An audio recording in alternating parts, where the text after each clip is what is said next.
Everybody, and welcome to another.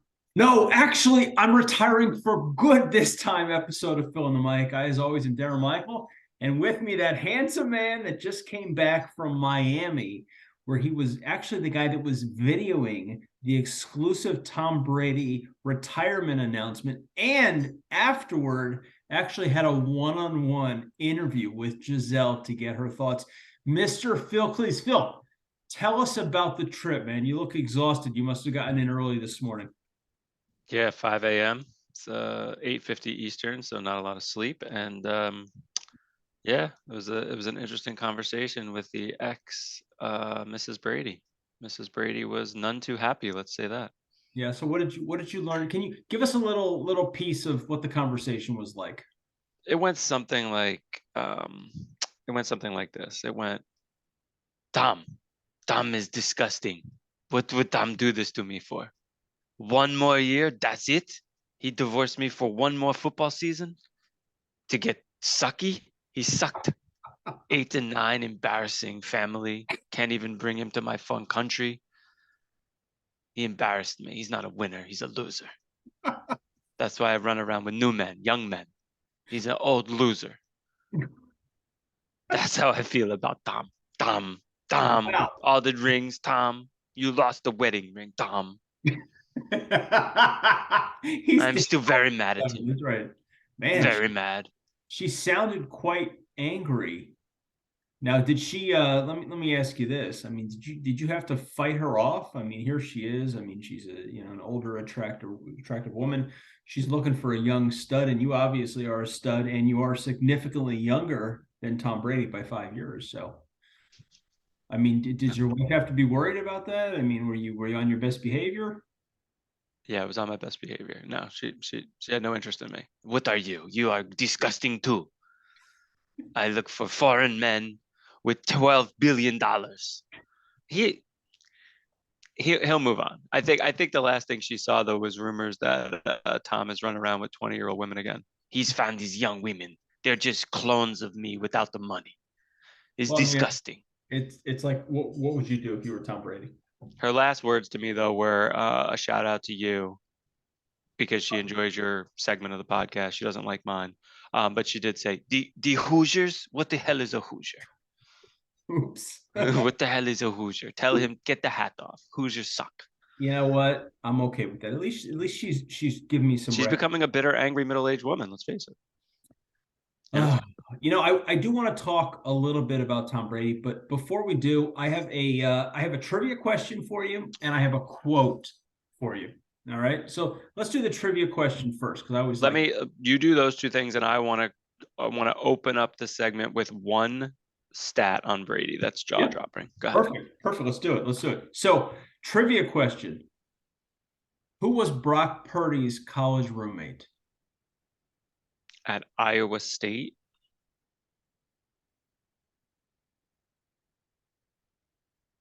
Brees Hall. It was Brees Hall. That's my boy. That's my boy right there. I love it. I love I it. had to try to figure out where that angle was coming from. It just hit me at the last minute. Yep. And have you ever heard? This is the quote. Have you ever heard of a baseball player named Mike Trombley? Mike Trombley played for the Angels. You know what? I'm not sure. I think he initially came up with the Twins. I don't know much about I him, don't. I'm not totally sure. but here's the quote from Mike Trombley. He was telling a story, and he said, Hmm. in 1992, I was sitting at my locker staring at my first major league check. Kirby Puckett walks by and says, "First big league check, huh?" I nodded with a proud smile. Puck then reached into his pocket, pulled out a big roll of money, and asked, "Do you want me to cash it for you?" Come on, that's funny. I thought That's that good. I That's thought good. that was hysterical. That was like the That's time that good. I met Mo Vaughn at a baseball alumni dinner, and he's just sitting there and he's looking for something. He digs into his pocket. He pulls out a wad like this of hundreds. I don't even know how he had it in his pocket, but that kind of reminds me of that. So let's let's Mo get into Vaughn. a little Tom Brady. I've got all kinds of stats about him. Do you want to tell us your crazy stat, or you want to wait until I go through Uh, my list? yeah, I mean, you can go through your list. That's fine. All right. So here's what we got. All right. here's the stats that we have. And allegedly, he told you he's retiring for good this time. You were the one holding the camera as he was announcing that, which seemed very emotional. I mean, were you, and I know that you were there and you gave him a hug afterward and you were there for support because you're just such a great guy. But here's Tom Brady, 15-time Pro Bowl, 3-time first team, 3-time MVP, 7-time Super Bowl champ, 2-time Offensive Player of the Year, 5-time Super Bowl MVP, most touchdown passes in a career with 649, most yards passing at 89,000, most wins 251. He was all decade 2000 and 2010s. He actually played in 18% of the Super Bowls overall, which is incredible.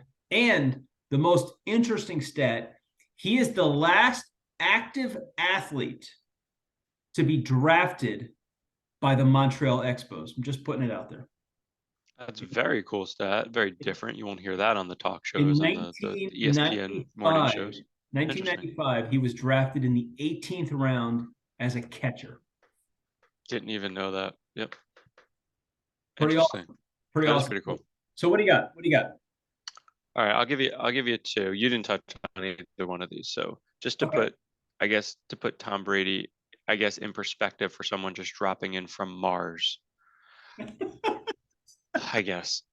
But when you think about generational talent, sometimes you tie it to, it's the uniqueness of Tom Brady is he's probably the most winning greatest athlete of all time, meaning like it's not just the Super Bowl rings, it's the dominance during the regular season. And for those born, probably for those men who follow football 35 and under, they don't know the Patriots as a bad organization. But let me just set the tone for one man basically pulling a franchise out of jet-like performance, or Detroit Lion-like performance, or Cincinnati Bengal-like performance. The 25 years prior to Tom Brady joining the Patriots organization, the Patriot organization had a 468 win percentage and had 3 division titles. In the 21 years Tom Brady played with the Patriots, or 20 years, they had a 741 win percentage and won 17 division titles. Jeez. So if you just want to know what it's like, so said differently, for those of us in our 40s or dare I say my early 50s, the Dallas Cowboys were America's team based on being such a winning team that lived in the playoffs, won a bunch of rings, what have you. If you're 35 and under, maybe even slightly older than that, the Patriots are America's team. That's what they are, because what made the Cowboys America's team was the love and hate component. Well, Tom Brady had that same, he created those same feelings in people. You were riding with the Patriots or you hated Tom Brady and Belichick and the Patriots. So he in essence supplanted, and you'll still hear the Cowboys mentioned as America's team, but let's face it, guys, they haven't won a championship since the 90s. Yeah, that's true. They're America's team, like a Notre Dame is got a great last 10, 20-year history. Like, and I'm a Notre Dame fan. Like, it's not the case. So, Tom Brady's changed the franchise so drastically that for a 20-year period, they were the hated and beloved franchise, and made everybody else, basically fall by the wayside. The other stat is, I guess, that will never be touched, in my opinion. Tom Brady has more Super Bowl rings than obviously every other franchise. I think when we look back as old men, Tom Brady is going to be what Bill Russell was to our father's generation. Unattainable champion. Nobody's touching it. And nobody even contemplates touching it. Like, nobody contemplates catching Bill Russell for rings. And nobody really ever talks about it. And that included Michael Jordan, because it was just a number that was unattainable. Yeah. Right? Doesn't mean Bill Russell was the greatest player of all time, but it was just an unattainable record. Well, Tom Brady has an unattainable amount of Super Bowl rings for a starting quarterback. It's not attainable. If Patrick Mahomes wins 3 or 4, right, he has to live in the shadow of Brady's 7. Yeah. If there's no Tom Brady, Patrick Mahomes may be headed to be considered the greatest winning quarterback of all time. But it's like he can't. There's no chance for him. There's no chance for him. He's never winning 7 rings.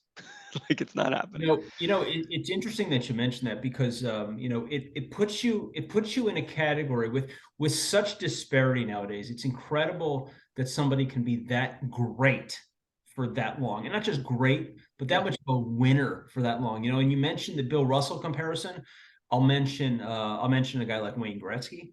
Yep. Mention what about in baseball? I know these guys, God forbid they get in the Hall of Fame, but what about Barry Bonds 7 MVPs or Roger Hmm. Clemens 7 Cy Young Awards? You're not going to see these things ever happen again. I mean, And these are Nolan Ryan's no hit record. I mean, there's just certain things. It's there's just right.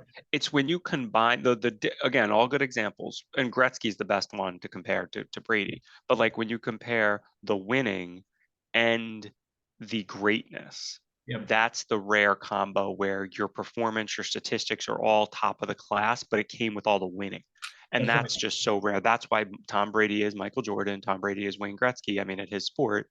But but the difference with Jordan is there's the Bill Russell component. Bill Russell was the winningest player. Jordan wasn't the winningest player. Tom Brady's got both. He's got the Jordan stats with the Bill Russell wins. And that's why if you're going to stack rank the greatest of all sports together, Brady could make the case for being the ultimate number one Yeah. of all of them because Listen, he I don't combines doubt both. I don't doubt it. And the, And I don't say that as somebody who likes Tom Brady, to be honest. I mean, like I wasn't a Brady fan. I did grow to appreciate him more as he got older, and I did kind of enjoy the underdog going to Tampa and winning because I don't like Belichick and the Patriots. So I like the fact he won one without him. yeah, And that was the other part of Brady's career, right? He kind of had 3 careers. He had his young, early career where he won with Belichick, a defense, kind of game management, but with like a clutch component. yeah, yeah, Then he didn't win for 10 years. After his third ring, he didn't win for 10 years. Then he wins every other year from 2014 to 2020 on his back of greatness. So then he wins 3 more on his back as an older player. And then he leaves as an old man, goes to a pretty crappy franchise historically, and wins a ring where he played great, not like Peyton Manning's second ring, folks, where Denver carried him to a ring. Tom Brady was a very strong component as to why they won that ring. it's Good true. defense Tampa had, but he outplayed Mahomes drastically in that game. Ironically, it was Mahomes. Yeah. Like, so just saying that's it's going to be hard to ever top. You know what? At the end of the day, whether you liked him or not, you got to at least appreciate what he did. I mean, you're talking about a guy that was a 6th round draft pick.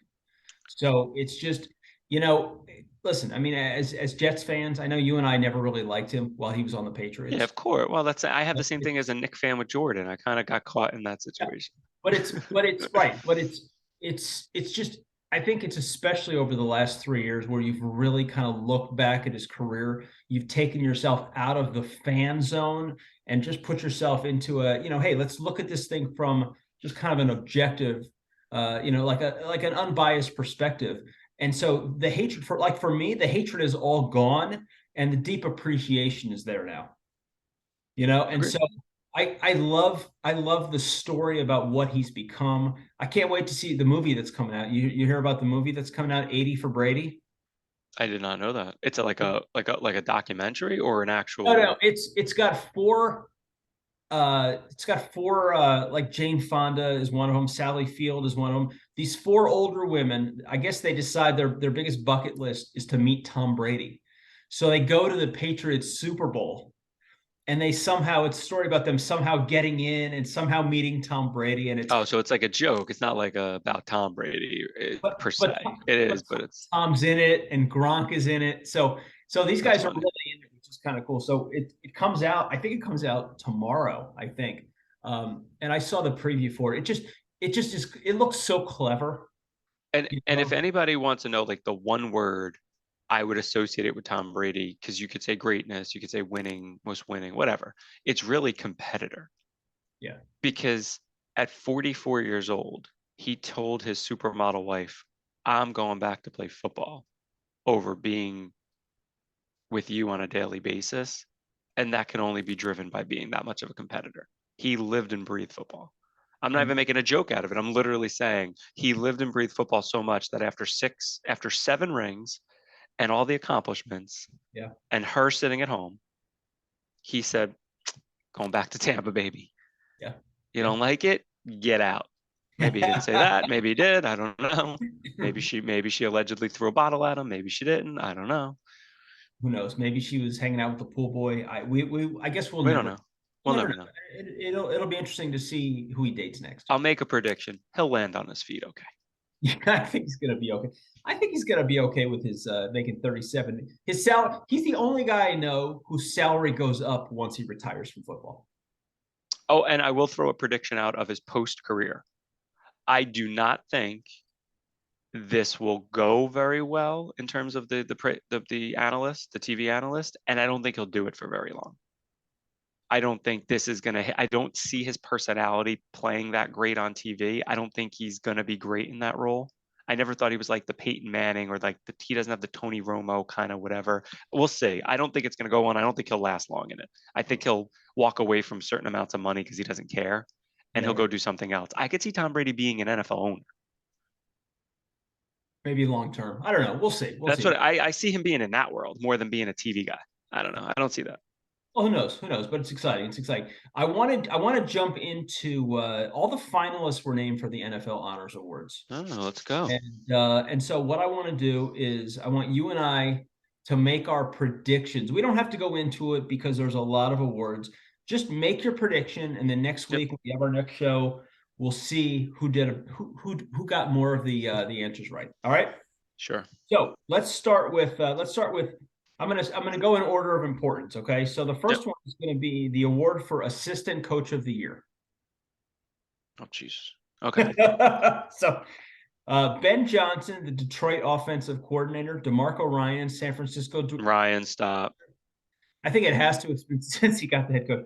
And Shane Stryker, Philadelphia offensive coordinator. Yeah, DeMeco Ryans. He got a 6-year head coaching job out of it. Yeah. Yeah, I think so too. All right. Defensive Rookie of the Year. Woolen from Seattle, Hutchinson from Detroit, or Sauce? Sauce. I think Sauce. He may not get it, but I think he should. So I think it's going to be Sauce. I mean, the guy was first team All Pro in his rookie year. Yeah, he should get it. Yeah.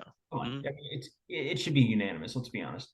Offensive Rookie of the Year. Brock Purdy, who was 5-0. Explain that one to me. Kenneth Walker, who rushed for a massive 1,050 yards, which amounts to 60. He did have a good year. Or our boy Garrett Wilson, 83 for 1,100. Yeah, I mean, listen, we're Jet fans and stuff, but I do think the Jets sweep it. I think they do. How they can't. I do think so. Yeah. All right, let's go with Coach of the Year. Dable, Peterson, or Shanahan. I mean, it's Dable. But listen, I didn't even think about this ahead of time, but like the New York teams are going to sweep a lot of these awards. I mean, and Dable deserves it. That was not a great Giant team. He got them to the playoffs. They won a playoff game. Listen, I agree, but I'm going to go with Peterson. Okay. I'm going to go with Peterson. I think he had an unbelievable year. I'm not a fan of Jalen Hurts, but I think that he's done some unbelievable things with him. I think you got to give it to him. Comeback Player of the Year: Barkley, McCaffrey, or Geno. That's a really interesting one, right? But I don't think it's McCaffrey. No, I don't. Why? Because he came back from an injury? No, McCaffrey's. I don't think so either. I don't see that. It doesn't even feel like he came back from a devastating injury. Like Barkley, the torn ACL, he took a while. To me, though, it's got to go Geno, because listen, his numbers were jaw dropping for a while, and everybody knows he was like a fledgling whatever quarterback forever. So to me, he played like an All Pro this year for 90% of the season. He should get it. He was an All Pro. But you know what? He should get it. I'm going to go a little different. I'm going to go Barkley, because when you think of Barkley, like you think of two aspects of his career prior to this. You think of when he was great, and then when he's been injured every single year. So now that he actually, to me, it's incredible that he was on the field for a whole season. I'm only laughing because you said when you think of Barkley, and all I could think of is when you think of garbage, think of Akeem. It's all that hit me for some reason. A little Coming to America reference. Go ahead. I was quoting that. Why are you cheering? It's halftime. Because this is my favorite part of the game. This is my favorite. We could spend all day just quoting that movie. It's so I love it. I love that movie. Defensive player of the year. And this is one, I mean, you got to have three guys, but this is the one where I feel like it's a runaway. You know, Who is what? It's got to be you got Bosa. Bosa, you got Chris Jones on Kansas City, who had a hell of a season. Oof. And you had Micah Parsons, who also had a hell of a season. I don't think Bosa's been like on the very good side of these awards people. So I don't know if it's a no-brainer, but I'd give it to Bosa because I think he had like 20 sacks or something. I think so too. And I look at that and I'm like, okay, he was the best player on the number one defense, and he led the league Yeah, in sacks, tackles for loss, some other category he won also. All he's a right. game wrecker. Right. Now it's going to get a little interesting. Now these are some of the least important ones. Offensive player of the year. Jalen Hurts, Justin Jefferson, or Patrick Mahomes? Yeah, I mean, now you're getting into the cream of the crop. I think what they often do with this is the offensive player of the year and the MVP don't go together. And I think they like It's like they almost never. split it. And They almost split it. I think that's why they have the two awards, honestly. Yeah, I'm gonna give the offensive player of the year to this is tough. I'm gonna go Justin Jefferson. You're going I'm to gonna get say the two quarterbacks split the vote and Jefferson sneaks in and wins. And I think This is the least confident pick I've made this. right. And I look at it this way, man. I think when you look at I mean, Jefferson had a ridiculous season, let's be honest. I look at it as Patrick Mahomes is the offensive player of the year. I think his stats were the most gaudy of anybody out there. So I think he was the best offensive player, and I don't look at him as the MVP. I know that I have a feeling that you do, but I don't think so. Now, let's talk about MVP. And this one, Wait, there's who did you give offensive player of the year to? Patrick Mahomes. Okay, got it. Patrick Mahomes.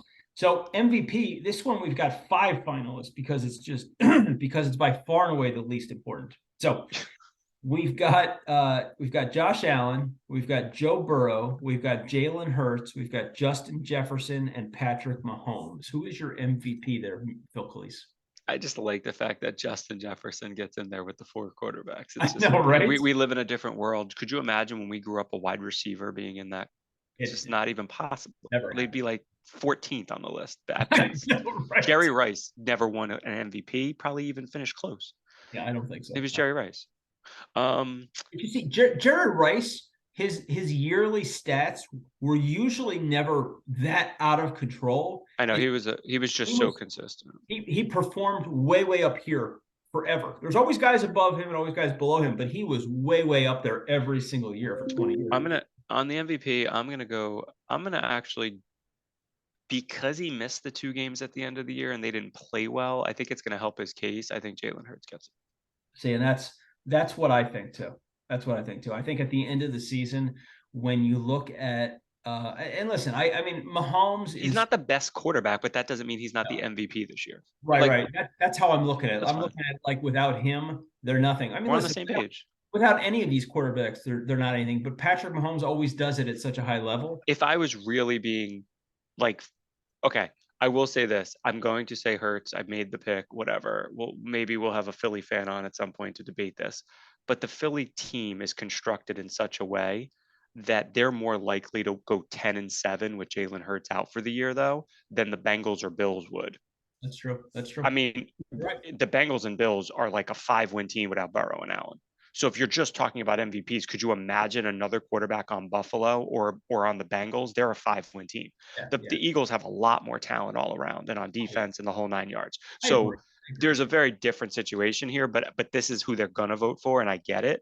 But like Burrow and Allen, based on the team, they are the MVPs of the league every year because without them, those teams suck. Well, you got a number of teams that could be the same way. You do. It's not just those. I think it's those two guys. No, I think it's those two guys. I think what's his face? Who's the quarterback that took the team on the 98 year? Chad Henne. Chad Henne's going to win more than 5 games with that Chief team. If he played like that, but I mean, you just don't know. You just don't know. Put Zach Wilson on that. No, I'm just kidding. I mean, he's the real. Skylar Thompson on the Chiefs. You know, Sam Darnold on the Chiefs. You know, I mean, listen, another case could also be made for Lawrence, Trevor Lawrence. That actually could be a good one to throw in there. Yep. That could be good. Although actually, I'm surprised that his coach wasn't up. Peterson wasn't up for Coach of the Year. You gave it to him. Oh no, I gave You it to did. him. You I'm picked sorry. him. Yeah, you gave it to him. All right, I'm getting confused. Yeah. So Peterson's my runaway pick, I think. Sorry, folks. He's getting a little older. Just bear with us. Wow, dude, listen, I'm only a couple months. Sometimes I got to drag him to the finish line. Dude, it's 2 months away from 50, man. I'm The just big 5-0. all right. So let's talk a little little playoffs. You were 1-1 last week, 5-7 in the playoffs. I see that you're no longer known as Playoff Phil. And I actually got some comments that there were some people that literally commented to me that they really loved the fact that you called yourself Dak Pressville last week. They thought that was really funny. So I did actually, for once, I'm telling the truth. I actually did get some feedback on that, which was nice. So Philadelphia won 31-7. I mean, this was just a butt kicking, but I just wanted to point out a couple things that I thought were really, really interesting. And we're going to do our Super Bowl preview. Probably we're going to record it this weekend, but there's a few things I just wanted to talk about really quickly. One, San Francisco, as soon as they lost their third string quarterback, they were done. And it's funny that you actually say that, like when do you say, oh, now that the third string quarterback is out, they're done, They fell apart with their fourth string in the game. Right. Usually it's, oh my God, they're playing with their third string. They have no chance. Okay. So that was unfortunate. Now it looks like he has to have Tommy John surgery. So he's going to probably miss the entire season next year. Philadelphia, they did not impress me, right? 4.8 yards per passing attempt, 3.4 yards per rush. That San Francisco defense did affect them. It definitely did. They only had 269 yards total offense, but San Francisco only had 164. So, it was pretty crappy. And the one really interesting stat that I thought was, and I don't know when the last time this happened, but there were 5 touchdowns scored, all rushing touchdowns. I thought that was pretty fascinating. I don't want to take anything away from the Philadelphia Eagles. They were my Super Bowl pick. I believed in them. I thought in a very, I'm not trying to say this to diminish them, but I'm going to say things that now diminish them. But I really don't mean it, because getting to the Super Bowl is getting to the Super Bowl. Of course. They had an incredible regular season. Yep. They ran roughshod over what I think is overall, obviously very, like for me, the NFC was always weaker, which is why I picked the Eagles to get out of it. I thought I'd pick a team that nobody was really picking because I thought it was wide open this year. That played out very well. Eagles actually dominated it. I never, when I made the prediction, thought they'd be damn near 16-1 when they did it. But I don't think you can get an easier road to the Super Bowl than a very overachieving Giants team that on paper we all knew had a very, very low ceiling this year in where they could get to. And then early in a game, you get the 4th string quarterback in the game. Like, that's their road to the Super Bowl. But not just, wait, but hold on, not just a 4th string quarterback. The guy in 10 Joshua seasons Johnson for 13 teams. Okay. This guy, which is hard to do, He never gets which either means you're really bad or really wanted. Depends how you look at it. Or he's good enough to be a 3rd string quarterback, but he's not good enough to get into a game. How's that? Exactly. But I mean, can you get an easier road to the Super Bowl? You really can't. You can't. So are they going to take a gigantic step up when they play the Chiefs? Yes. But, and this might just be their year, they have a very good shot to win the game. Yeah. And I still don't believe, if you watched Mahomes, and we'll probably talk for a few minutes about that game, Mahomes could not run. He ran one time at the end of the game when he had to try to get in the field goal range. He's hobbling all over the field.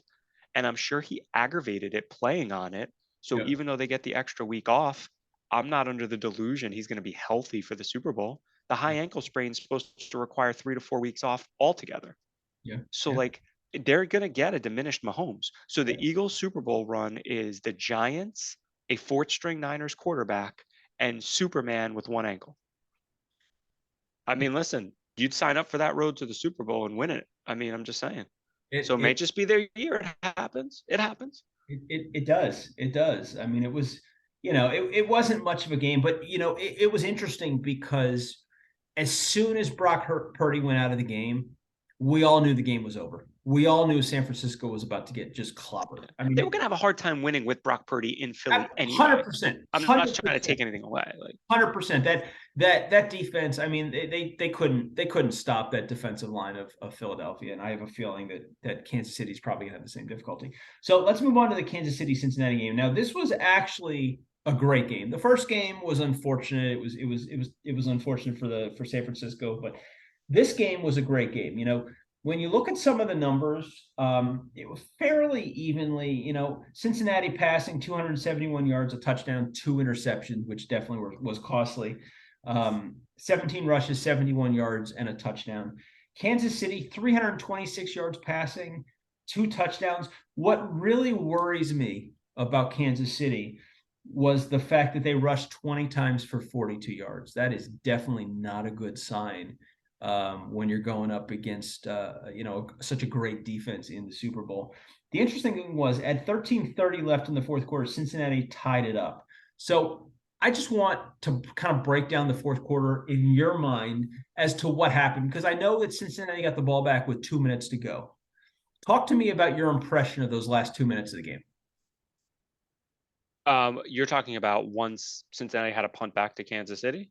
No, I'm talking about Right before. Right before. So Cincinnati got the ball with 2 minutes to go, right? So they've got the opportunity to make this comeback, to win the game. And obviously they got stopped pretty quickly. Mm-hmm. Talk to me kind of from that point on as to your impressions as to what happened. And I know there was the controversial call at the end of the game. Yeah, I mean, listen, the Bengals did have a couple chances to they had a couple chances to ice the game, and watching the game, you felt like Burrow was going to do it because it's kind of what he does. Um, if you remember a little earlier in the game on the fourth down play, he threw a ball up to Jamar Chase on fourth down, and he actually threw it into double coverage, and he let Chase go up and get it, and they didn't play it well. He tried to do it later on and Yep. got picked off throwing the same kind of ball to T. Higgins, but it didn't work out as well. And you could tell the difference in this game for the Bengals was he was under duress all game. He did not, they did not block well. All the fear of the Bengals banged up offensive line that we had against Buffalo didn't come true. It came true this past weekend. Kansas City had a field day with him. So Burrow was running for his life. He was still making impeccably accurate throws like he always does. He was doing all the things he could do, but he was doing it with very little time. And he had a couple cracks at it. But then when they had to punt again, um, unfortunately for them, they get a big return. And I kind of saw it coming. When you saw the punt, he punted it far, but like low. It reminded me of the Jets punt against the Pats that got run back for a touchdown to end the game. It was like he outkicked his coverage. He kicked it too Yep. far, Yep. too low. Yep. Boom. Next thing you know, you're at midfield. And Mahomes, who could do basically nothing the latter part of that game, was about to do nothing again. It's 3rd and 10. He can't move the ball an inch, but they're at the 50, and he takes off running down the sideline. And listen, it's the classic play that you see in the NFL, and it's kind of my beef with the way they call the game. I'm Yep. fine with being very sensitive to a quarterback in the pocket getting hit late, even being marginally hit late. You want to Yep. throw flags, you want to protect these guys. If you get near their head, I get it, totally get it. Once you take off and run, for me, Yep. you're a runner. You're not a quarterback. I agree. You're just a runner with the football. And you got a linebacker running full speed down the line. He doesn't know if Mahomes is going to cut that ball back up when he's on the sideline or if he's going to then take the gentle step out of bounds. And don't think all these quarterbacks aren't very familiar with the idea that if you could race really fast and then take that one step out, you're going to get called for a late hit if you get touched. They know the deal. They know it's how it's policed. So technically, is it a late hit? Yes. Do you want to throw the flag and decide who's going to the Super Bowl on that play? To me, no, you don't. So would I have liked the ref to swallow the flag there and just let the game go to overtime? Yes, I would, because it's just so ticky tack in that moment. But I have a bigger issue with they got to get rid of that rule. So they get a gift. In essence, for me, they get a really borderline call that sends them into very makeable field goal range, and they're your Super Bowl. They're going to Super Bowl. Do I think this is vintage Kansas City? I don't. Mahomes' injury makes it even worse. And I do think the Eagles got the better of the matchups Mm. in this game. I think a healthy Burrow back in the Super Bowl for a second straight year, having been there, done it, was going to win this time around. Yeah. I don't Yeah. think he was going to get two bites at the apple and lose back-to-back years. I think they were going to I think he was going to play great in the Super Bowl. Whereas I'm not taking anything away from Mahomes. I'm just unsure about his ankle. And I Yeah. think the Eagles have a really good defense. And if he can't move around, I think they're in big trouble in this game. Yeah. So like, that's my concern. A healthy Mahomes, I'm fine with it, but without a healthy Mahomes, I'm not sure. What do you think? I mean, what, we're going to do the game next week, but what do you think in Yeah. terms of who do you think would have been a better matchup? It's a tough call, but I really think that Cincinnati was, I think they were the better team. I think that they should have won that game, and the Chiefs just, they made it happen when they made it happen, regardless of how it happened. I mean, instead of having a 45-yard kick, it would have been a 60-yard kick, and their kicker he can make those. Obviously, the percentage of chance of that going in is going to be so much less, obviously, from 60 rather than 45. And I'm not going to take anything away from Casey, and we will see what happens, but I would have liked to have seen Cincinnati over Cincinnati and Philadelphia play. I think that would have been for me a better matchup. But I have no problem with the KC Philadelphia matchup, and I'm hoping for a good game, like I hope for every game. I just want to see it be a good game. That's all. That's all we want to see. Yeah, So, I think so. I think if you want to see it be a good game, I think you have. I think you couldn't go wrong with any of these matchups though, because I don't think anybody's getting smoked in this game. no, I hear you. I hear You know you. what I mean? I do think you'll get a good game. It's just a Well, matter of can Mahomes move.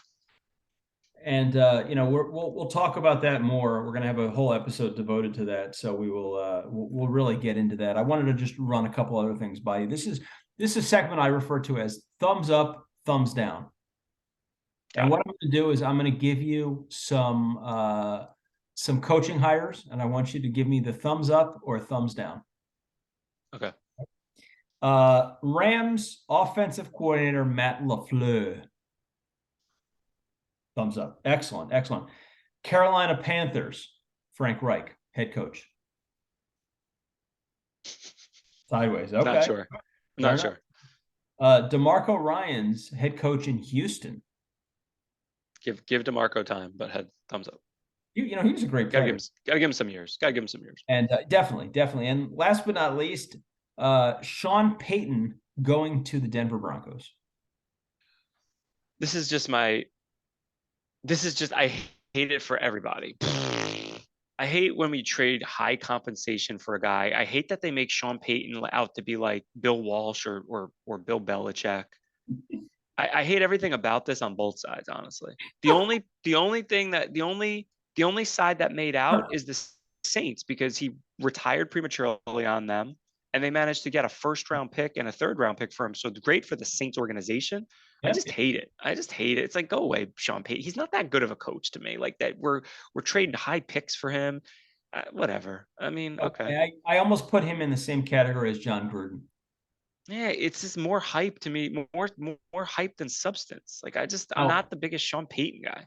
Now watch Russell Wilson win MVP next year, and the Broncos make it to the Super Bowl. Well, he'll shut me up if listen, if they navigate the AFC West and they go 12-5 and Russell Wilson's back to being Russell Wilson, hey, I'll give Sean Payton some credit.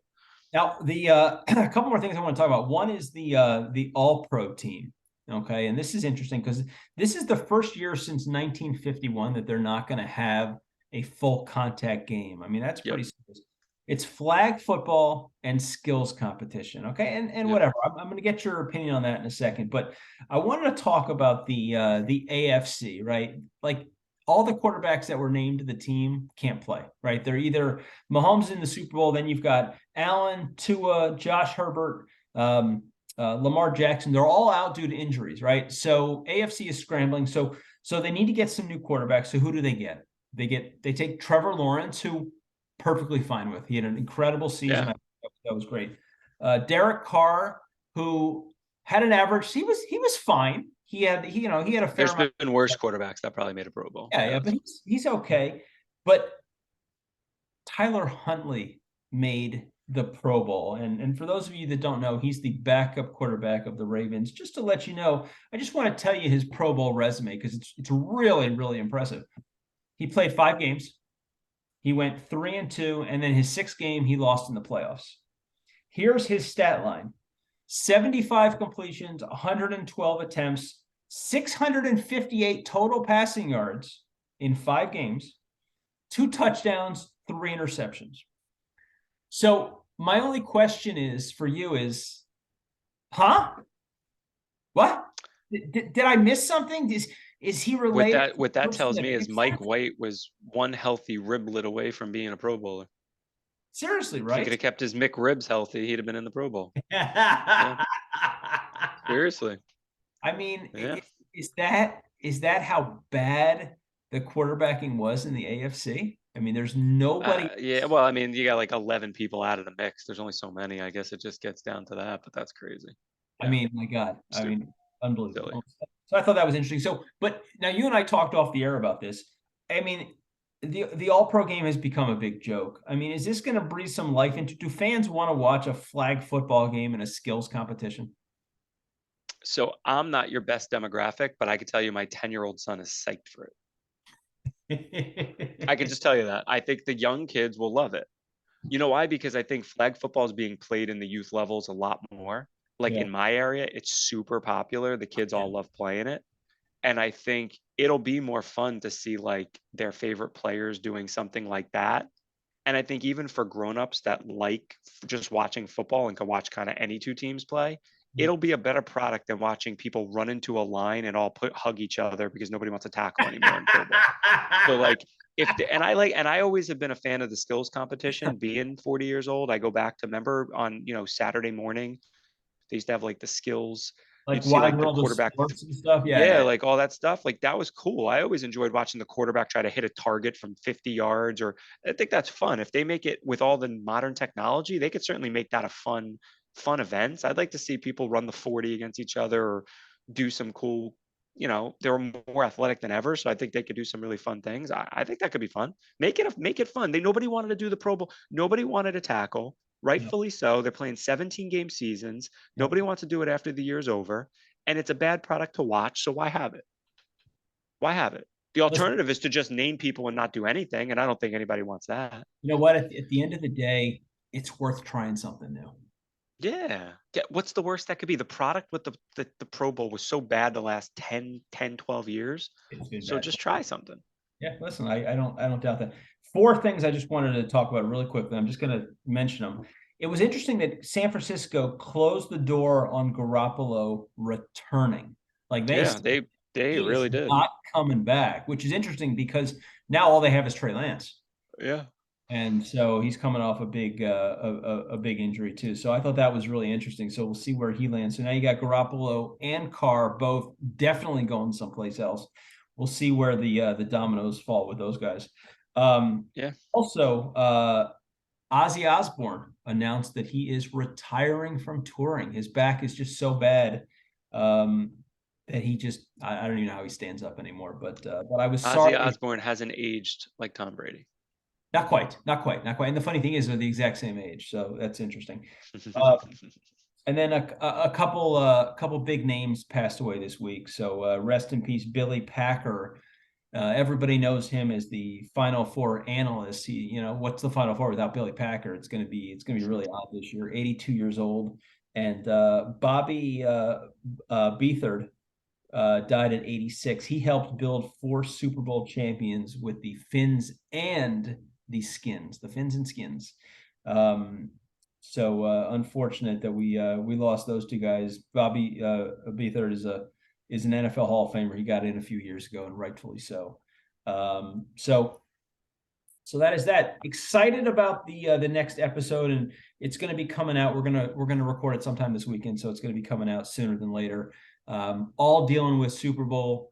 We're hoping to have a special guest on, and hopefully he'll be able to make it. And he's a diehard Eagles fan, so maybe what we'll do for part of it is we'll have a little debate, and Phil, who is unbelievably agile and can just pivot without any notice ahead of time. Maybe you will take on the role of the Chiefs person, where he takes on the role of the Eagles person. We'll have a healthy debate, and Healthy debate. we'll see. Yeah, so, Should do so more of that in 2023. I like that. Super Bowl 57. Wow, 57 Super Bowls. Wow, it just reminds me that the Jets are now 54 Super Bowls away from winning their last one. Well, I think we're headed for 60. We want to do 60. We want to get back in the game when it's Super Bowl 60. Hey, listen, that's You what know, I say, man. As a Jets fan, we want to be good every 57 years. We're Heinz 57 fans, and that's what we've kind of been shooting for. So anyway, great show. Thanks everybody for joining us. Have a great few days. Enjoy whatever you got going on. And we will see you soon for our Super Bowl preview show. Take care.